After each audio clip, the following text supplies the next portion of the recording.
ஆச்சி மசாலா எந்த சமையலும் ருசி தேடும் ரகசியம் 20 ரூபாய். சிக்கல் ரிஃபைனிங் செய்யப்பட்ட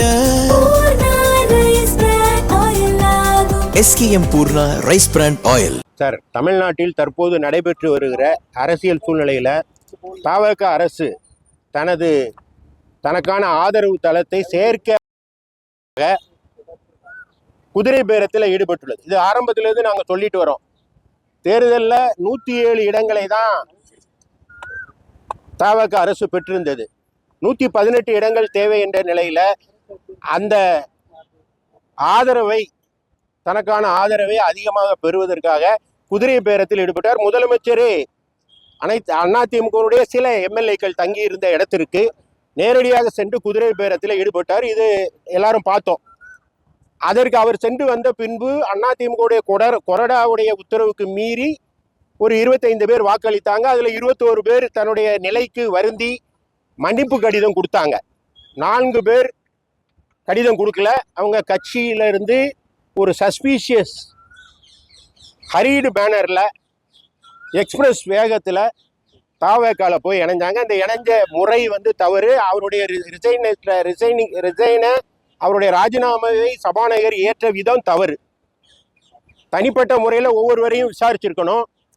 எந்த காரணத்துக்காக அவங்க ரிசைன் பண்ணுறாங்கங்கிறத தனித்தனியாக அவங்களுக்கு ஆடியன்ஸ் கொடுத்து விசாரிச்சிருக்கணும். அதெல்லாம் அவர் செய்யலை. இந்த சூழ்நிலையில் அந்த ரிசைன் லெட்டரை ஏற்றுக்கிட்டதே தவறு அப்படின்னு சொல்லி இருக்கிற சூழ்நிலையில் ஏற்கனவே எதிர்த்து வாக்களித்த கொறடாவுடைய உத்தரவுக்கு எதிராக வாக்களித்த 21 பேர் பொதுச் செயலாளரை சந்தித்து மன்னிப்பு கடிதம் கொடுத்தாங்க. அந்த கடிதம் கொடுத்துருக்கோங்கிறத அவங்க ரிஃப்ளெக்ட் பண்ணி சபாநாயகர்கிட்ட ஒரு கடிதம் கொடுத்தாங்க. நாங்கள் தவறாக செஞ்சுட்டோன்னு எங்கள் பொதுச் செயலாளர்கிட்ட மன்னிப்பு கேட்டிருக்கோம் அப்படின்னு. பொதுச் செயலாளர் அவருக்கு இருக்கிற அதிகாரத்தின்படி அந்த 10th ஷெடியூலுடைய அதில் அது அலோவ் பண்ணுது. 10th ஷெடியூல் என்ன சொல்லுதுன்னா மன்னிக்கலாம் 15 நாளுக்குள்ள மன்னித்து ஒரு கடிதம் கொடுத்தார். அப்போ இது அரசியலமைப்பு சட்டம்.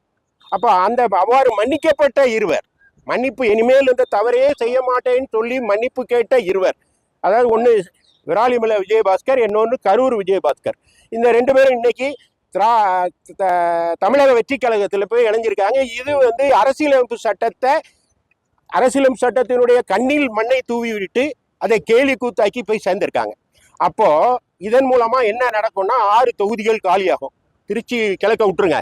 இந்த 6 தொகுதிகள் காலியானா செக்ஷன் 157 or 1 கான்ஸ்டியூஷன் படி 6 மாதத்திற்குள்ள தேர்தல் நடத்தணுங்கிறது சட்டம். அப்ப அரசியலமைப்பு சட்டம் 10வது அட்டவணையை சொல்லுது கட்சி தாவல் பண்ணக்கூடாதுன்னு.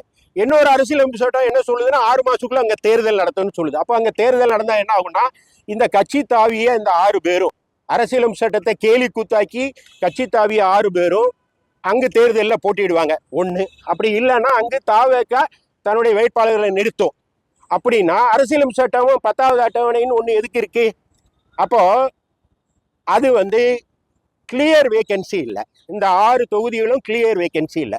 வேகன்சிங்கிறது ஒருவர் சட்டமன்ற உறுப்பினர் நோய்வாய்ப்பட்டு மரணம் அடைந்து விட்டாலோ, அகாலமாக காலமாகி விட்டாலோ, அல்லது தவிர்க்க முடியாத ஒரு சூழ்நிலைகளில் அவர் எம்எல்ஏ பதவியை டிஸ்குவாலிஃபிகேஷன் போன்ற விஷயங்கள்ல காலி ஆயிட்டாலோ அந்த இடத்துல தேர்வு வரலாம். அது பேர் தான் கிளியர் வேகன்சி. அப்போ சஸ்பீஷியஸ் வேகன்சி அப்படின்னு சொல்றாங்கல்ல, சர்ச்சைக்குரிய வகையில் காலியான இடத்துல தேர்தல் நடத்தக்கூடாது அப்படிங்கிறது எங்களுடைய நிலைப்பாடு. இது தொடர்பா நாங்கள் சென்னை உயர்நீதிமன்றத்தில் ஏற்கனவே ஒரு வழக்கு தொடர்ந்து அது வர 13ஆம் தேதி விசாரணைக்கு வருது. அப்போ கிளியர் வேகன்சி இல்லைன்னா அங்கே எலெக்ஷன் நடத்தக்கூடாதுக்கு என்ன சட்டம் இருக்கு அப்படின்னா எலெக்ஷன் கமிஷன்ல அதுக்கு உதாரணம் இருக்கு. டிஆர்எஸ் கேஸ்ல இது போன்று 2 இடங்கள்ல வழக்கு நிலுவையில் இருந்தாலும் அங்கே தேர்தல் நடத்த மாட்டோம்னு சொல்லி உச்ச நீதிமன்றம் வரை சென்று எலெக்ஷன் கமிஷன் அதில் ஜெயிச்சிருக்கு.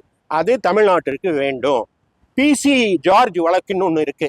அந்த வழக்கில் இதே மாதிரி தான் முகமது ஃபைசல் அப்படின்னு சொல்லி லட்சத்தீவு எம்பி வழக்கிலையும் அவசரமாக விசாரணை நிலுவையில் இருக்கும்போது அங்கே தேர்தல் நடத்தக்கூடாதுங்கிறது உச்ச நீதிமன்றத்தினுடைய தீர்ப்பு.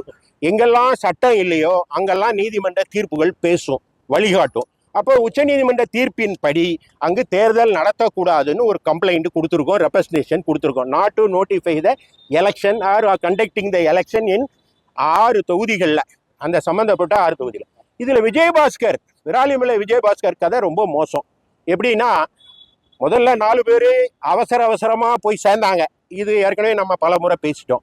விஜயபாஸ்கர் என்ன பண்ணாருன்னா, அவரே தன்னை கொறடா அப்படின்னு அவர் கூட்டத்தை கூட்டி அவரே தன்னை கொறடான்னு அறிவிச்சு ஒரு கடிதம்லாம் கூட கொடுத்தாரு. இது எல்லாமே ஆன்டி பார்ட்டி ஆக்டிவிட்டி.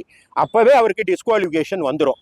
அப்போ டிஸ்குவாலிஃபிகேஷன் வந்து தன்னுடைய பதவி போயிடும் தெரிஞ்ச உடனே ஓடோடி வந்து மன்னிப்பு கேட்டு அந்த மன்னிப்பு கடிதத்தின் ஏற்றுக்கொண்டு எடப்பாடியாரை ஏற்றுக்கொள்ள வைத்து எடப்பாடியார் ஒரு கடிதம் கொடுத்து இப்போ அந்த ஆன்டி டிஃபெக்ஷன் லாங்கிற அந்த பிடியிலிருந்து அவங்க 2 பேரும் தப்பிச்சாங்க, 2 விஜயபாஸ்கரும். இதில் விஜயபாஸ்கர் என்று சொல்லப்படுகிற விராலிமலை விஜயபாஸ்கர் அவர் ஏற்கனவே ஆரம்பத்திலேருந்தே தவறு. அவர் கொரோனா லெட்டர் வேற கொடுத்தாரு, தானே கொரோனான்னு. அப்போ இவ்வளவு பண்ண ஒருவர், ஆன்டி டிஃபெக்ஷன் லா 10 ஷெட்யூலுக்கு எதிராக செயல்பட்ட ஒருவர் தன்னை அந்த சட்டத்தின் பிடியிலிருந்து தப்பிக்கொள்ள ஒரு கடிதத்தை போல் கொடுத்துட்டு அப்போ எல்லார் கண்ணிலையும் மண்ணை தூவி இந்திய அரசியலமைப்பு சட்டத்திற்கு கண்ணிலையும் மண்ணை தூவிட்டு இன்னைக்கு ஒரு கட்சியில போய் சேர்றார். சேர்ந்தா அவர் மேலேயும் ஆன்டி டிஃபெக்ஷன் லா வரும், இன்னும் வரும்.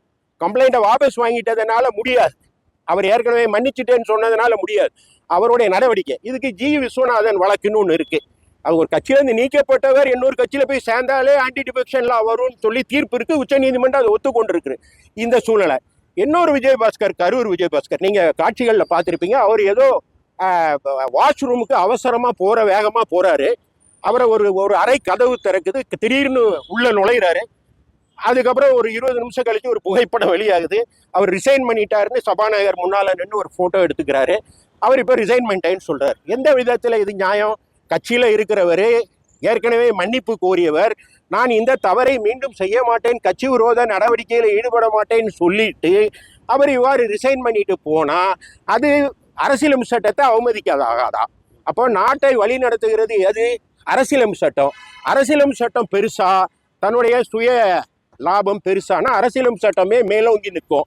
எனவே நான் எல்லாம் சொல்லி முடிச்சிடறேன். அரசியலமைப்பு சட்டத்துக்கு எதிராக அவர்கள் செயல்பட்டதனால் அவர்கள் மீது இவர்கள் மீது தனியாக ஒரு விசாரணை ஒன்றை எலெக்ஷன் கமிஷன் நடத்தணும். எலெக்ஷன் கமிஷனுக்கு என்ன அதிகாரம் இருக்குன்னா, sir free and fair election பியூரிட்டியா நடக்கணும் அப்படிங்கிறாங்க. எலெக்ஷனை மட்டும்தான் பார்ப்பாங்களா?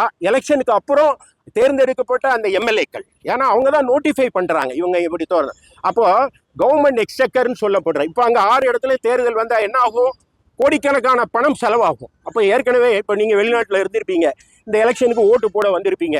உங்களை ஒவ்வொருத்தரும் ஓட்டு போடணும், அது உங்கள் ஜனநாயக கடமைன்னு வர வச்சுட்டு ஓட்டு போட வச்சுட்டு அந்த எம்எல்ஏ, அந்த தேர்ந்தெடுக்கப்பட்ட எம்எல்ஏ தனக்கு கட்சியோட பிணக்கம் ஏற்பட்டிருக்கு, அதனால் நான் வேற கட்சிக்கு போறேன்னு சொல்றதுனால அந்த வாக்காளரை அவமதிச்சது ஆகாதா? அரசுடைய பணம் வீணாகாதா? அங்கு கான்ஸ்டியூஷனல் பிரேக் டவுன் வராதா? கான்ஸ்டியூஷனல் மாரலுக்கு எதிராக அவர்கள் செயல்பட்டதா ஆகாதா என்ற கேள்விகள் வருது. எனவே எலெக்ஷன் கமிஷனை இதுல இன்டர்வென் ஆகணும்னு ஏற்கனவே எங்க பொதுச் செயலாளர் எடப்பாடியார் 28ஆம் தேதியே ஒரு மனு கொடுத்துட்டாரு. நாங்க 2 மனுக்களை ஏற்கனவே சென்னை உயர்நீதிமன்றத்தை தாக்கல் செய்திருக்கோம். இப்போ உரிய சட்டங்கள் இல்லை என்பதற்காக நீதிமன்றம் வேடிக்கை பார்க்கக்கூடாது. அது மனோஜ் நருலா கேஸ்ல ஏற்கனவே தெளிவா சொல்லிட்டாங்க. அப்படி இருக்கும்போது காலியானது கிளியர் வேக்கன்சி இல்லை, அங்க அது சர்ச்சைக்குரிய வகையில அதாவது ஆர்டிஃபிஷியலா ஒரு 6 இடத்தை காலியா காமிச்சிருக்காங்க. எனவே அங்கே தேர்தல் நடத்தக்கூடாதுங்கிறது எங்களுடைய முதல் பிரேயர். 2வது, இவர்கள் மீது விசாரணை நடத்தணும். இப்ப சபாநாயகர் தவறா நடந்துகிட்டாருங்கிறத வந்து தேர்தல் ஆணையம் கேள்வி கேட்க முடியாது, ஆனா நீதிமன்றம் கேள்வி கேட்கும். கொகிட்டோ வழக்குல ஏற்கனவே சொல்லியிருக்காங்க, பாலாசாஹேப் கேஸ்லையும் சொல்லிட்டாங்க. அதாவது தேர்தல் சபாநாயகருடைய தீர்ப்பு இறுதியானதல்ல, அது நீதிமன்ற பரிசீலனைக்கு உட்படுன்னு சொல்லியிருக்காங்க. எனவே அரசியலும் சட்டம் பெருசா, இவங்கெல்லாம் பெருசா என்ற கேள்விதான் இடையில நிற்குது. தன்னுடைய சுய லாபத்துக்காக கட்சி மாறுகிற இவர்கள் மீது நடவடிக்கை எடுக்கணும்னு ஒன்று.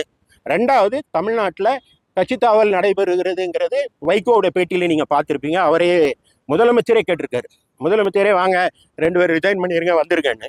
அது மட்டும் இல்லாமல் நேற்று 2-3 சம்பவங்கள் எஃப்ஐஆர்லாம் ரெஜிஸ்டர். எனவே இதை வந்து ஏற்கனவே கவர்னர்கிட்ட நாங்கள் மனு கொடுத்துருக்கோம். கவர்னர் தான் கான்ஸ்டியூஷனல் ஹெட் ஆஃப் தமிழ்நாடு. அவரு கண்ணை மூடிக்கிட்டு இருக்கக்கூடாது, நீதிமன்றங்கள் இதை வேடிக்கை பார்க்காது. எலெக்ஷன் கமிஷன் எனக்கு எலெக்ஷன் நடத்தணும்னு என் வேலை முடிஞ்சிடுச்சுன்னு சொல்ல முடியாது. ஆனால் ஒரு அரசியல் கட்சியை மேற்பார்வை செய்து அது ஜனநாயக ரீதியா இயங்குதான் பாருது. எலெக்ஷன் கமிஷன் கொடுத்த அதிகாரத்தின்படி தான் எடப்பாடியார் இரட்டை இலை சின்னத்தை வழங்குகிற அதிகாரம் பெற்றிருக்கிறார். அவர் இரட்டை இலை சின்னத்தை யாருக்கு வழங்குறாருன்னா இவங்களுக்கு எல்லாம் வழங்கியிருக்காரு. போட்டியிட்டது இரட்டை இலை சின்னம், இவங்க இல்லை, விஜயபாஸ்கரும் 2 விஜயபாஸ்கரும் இல்லை, அல்லாட்டி ஏற்கனவே ஓடி போன 4 பேர் இல்லை. அங்கு போட்டியிட்டது அதிமுகவுக்கு வாக்களித்திருக்கிறாங்க மக்கள். அப்படி இருக்கும்போது மக்களுடைய மேண்டேட்டுக்கு எதிராக தன்னுடைய சுய லாபத்துக்காக கட்சி மாறுங்கிறது சட்ட ரீதியாக ஏற்கத்தக்கதல்ல. நான் ஏற்கனவே பலமுறை சொல்லியிருக்கேன், லில்லி தாமஸ் கேஸுன்னு ஒன்று வரும், வர சட்டம் இல்லை. ஆனால் 2 ஆண்டுகள் தண்டனை பெற்றால் ஆட்டோமேட்டிக்காக எம்எல்ஏ போயிடும். அப்போ லில்லி தாமஸ் கேஸ் ஒன்று வர சட்டம் இல்லைன்னு நீதிமன்றம் சும்மா இருந்துச்சா? அப்போ லில்லி தாமஸ் கேஸுன்னு ஒன்று வருது. அது மாதிரி எஸ்எஸ் கிருஷ்ணமூர்த்தி, அதாவது எங்களுடைய agri Krishnamurthy versus Union of இந்தியான்னு எதிர்காலத்தில் ஒரு வழக்கு வரும். அந்த வழக்கோட தீர்ப்பின்படி இந்த 6 பேரும் டிஸ்குவாலிஃபிகேஷன் ஆவாங்க. நீங்கள் கேட்கலாம், சார் ரிசைன் பண்ணாலும் ஒன்று தான், டிஸ்குவாலிஃபிகேஷன் பண்ணாலும் அந்த லாஜிக்கல் எண்டு பதவி போயிடுதுன்னு நீங்கள் என்ன சொல்கிறீங்கன்னா, கேன்சரில் இருக்கிற ஒருத்தன் சூசைட் பண்ணி செத்தா அது சரியாங்கிற மாதிரி தான் இருக்கும். நான் சொல்கிற உதாரணம் கடுமையாக இருக்கலாம், ஆனால் இதுவும் முறைப்படி தான் நடக்கணும். அரசியலமைப்பு சட்டம் முறைப்படி தான் நடக்கணும். அரசியலமைப்பு சட்டம் என்ன சொல்லுது? கட்சி தாவனா 10th ஷெட்யூல் படி அவங்க மீது கட்சி தாவல் தடை சட்டப்படி நடவடிக்கை எடுக்க வேண்டும் அப்படின்னு ஒரு ஷெட்யூல் வச்சிருக்காங்க. அதுதான் கான்ஸ்டியூஷன் லா. அதில் தான் 10வது ஷெட்யூல். ஆனால் அந்த இதில் என் மேலே நடவடிக்கை எடுக்க, நீ என்ன நடவடிக்கை எடுக்கிறது, நானா ரிசைன் பண்ணிட்டு போயிடுறேன் அப்படின்னு போனால் அது அரசியலமைப்பு சட்டத்தின் கண்ணில் மண்ணை தூவுகிற செயல்.